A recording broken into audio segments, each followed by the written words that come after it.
देवउठनी एकादशी व्रत कथा। इसके पाठ से भगवान विष्णु होंगे प्रसन्न, पूरी होंगी सारी इच्छा। कार्तिक मास की शुक्ल पक्ष की एकादशी तिथि को देवउठनी एकादशी के नाम से जाना जाता है। इस दिन भगवान विष्णु 4 महीने की योग निद्रा के बाद जागते हैं। इस एकादशी का विशेष महत्व माना जाता है। इस दिन देव प्रबोधिनी एकादशी कथा का पाठ करने से भगवान विष्णु प्रसन्न होते हैं और सारी इच्छाएं पूरी होती हैं। विस्तार से पढ़े पद्म पुराण में वर्णित देव प्रबोधिनी एकादशी व्रत की संपूर्ण कथा। देव उठनी एकादशी। आज पद्म पुराण में वर्णित देव उठनी एकादशी व्रत की संपूर्ण कथा का पाठ करें अथवा सुने, इससे भगवान विष्णु की परम कृपा प्राप्त होती है। युधिष्ठिर ने पूछा, देव उठनी एकादशी की व्रत कथा और महात्म्य क्या है श्री कृष्ण? मैंने आपके मुख से रमा का यथार्थ महात्म्य सुना। मानद, आप कार्तिक शुक्ल पक्ष में जो एकादशी होती है उसकी महिमा बताइए। भगवान श्री कृष्ण बोले, राजन, कार्तिक के शुक्ल पक्ष में जो एकादशी होती है उसका जैसा वर्णन लोक सृष्टा ब्रह्मा जी ने नारद जी से किया था वही मैं तुम्हें बतलाता हूँ। पिताजी, जिसमें धर्म कर्म में प्रवृत्ति कराने वाले भगवान गोविंद जागते हैं, उस प्रबोधिनी एकादशी का महात्म्य बतलाइए। प्रबोधिनी का महात्म्य पाप का नाश, पुण्य की वृद्धि तथा उत्तम बुद्धि वाले पुरुषों को मोक्ष प्रदान करने वाला है। समुद्र से लेकर सरोवर तक जितने भी तीर्थ है वे सभी अपने महात्म्य की तभी तक गर्जना करते हैं जब तक कि कार्तिक मास में भगवान विष्णु की प्रबोधिनी तिथि नहीं आ जाती। प्रबोधिनी एकादशी को एक ही उपवास कर लेने से मनुष्य 1000 अश्वमेध तथा 100 राजसूय यज्ञ का फल पा लेता है। बेटा, जो दुर्लभ है, जिसकी प्राप्ति असंभव है तथा जिसे त्रिलोकी में किसी ने भी नहीं देखा है, ऐसी वस्तु के लिए भी याचना करने पर प्रबोधिनी एकादशी उसे देती है। भक्तिपूर्वक उपवास करने पर मनुष्यों को हरिबोधिनी एकादशी ऐश्वर्य, संपत्ति, उत्तम बुद्धि, राज्य तथा सुख प्रदान करती है। मेरु पर्वत के समान जो बड़े बड़े पाप हैं, उन सबको ये पापनाशिनी प्रबोधिनी एक ही उपवास से भस्म कर देती है। पहले के हजारों जन्मों में जो पाप किए गए हैं उन्हें प्रबोधिनी की रात्रि का जागरण रुई की ढेरी के समान भस्म कर डालता है।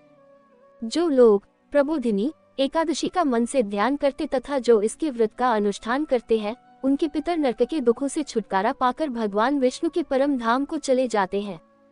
ब्रह्मन, अश्वमेध आदि यज्ञों से भी जिस फल की प्राप्ति कठिन है, वह प्रबोधिनी एकादशी को जागरण करने से अनायास ही मिल जाता है।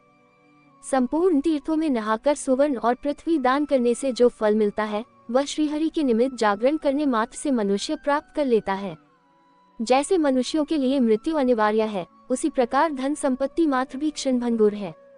ऐसा समझकर एकादशी का व्रत करना चाहिए।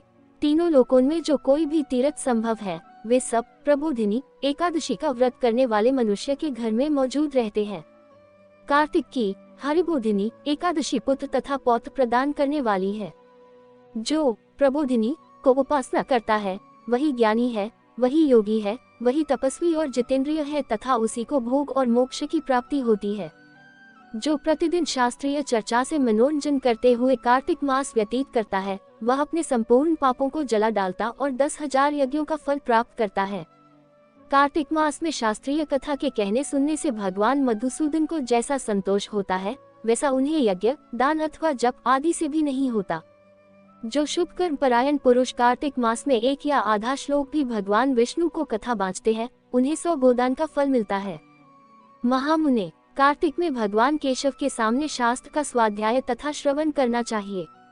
मुनि श्रेष्ठ, जो कार्तिक में कल्याण प्राप्ति के लोभ से श्रीहरि की कथा का प्रबंध करता है, वह अपनी 100 पीढ़ियों को तार देता है।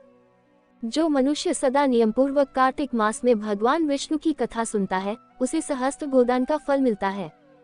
जो प्रबोधिनी एकादशी के दिन श्री विष्णु की कथा श्रवण करता है, उसे 7 द्वीपों से युक्त पृथ्वी दान करने का फल प्राप्त होता है।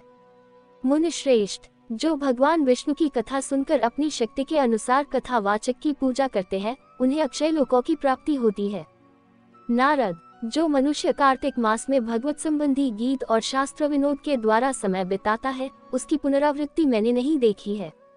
मुने, जो पुण्यात्मा पुरुष भगवान के समक्ष गान, नृत्य, वाद्य और श्री विष्णु की कथा करता है, वह तीनों लोकों के ऊपर विराजमान होता है।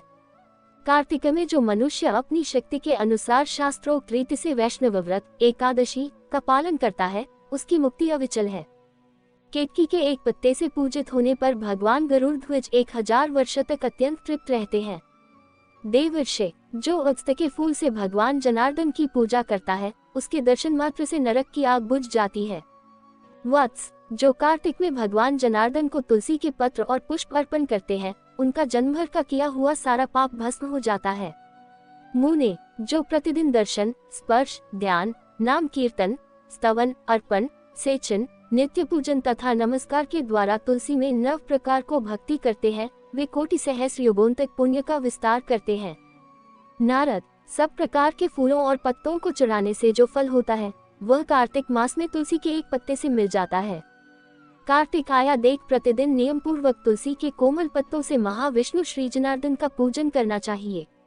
100 यज्ञों द्वारा देवताओं का यजन करने और अनेक प्रकार के दान देने से जो पुण्य होता है, वह कार्तिक में तुलसी दल मात्र से केशव की पूजा करने पर प्राप्त हो जाता है। अगर आपको मेरी ये कहानी अच्छी लगी हो तो प्लीज मेरे चैनल को सब्सक्राइब कर देना, लाइक कर देना, शेयर कर देना और बेल आइकन को प्रेस कर देना। धन्यवाद।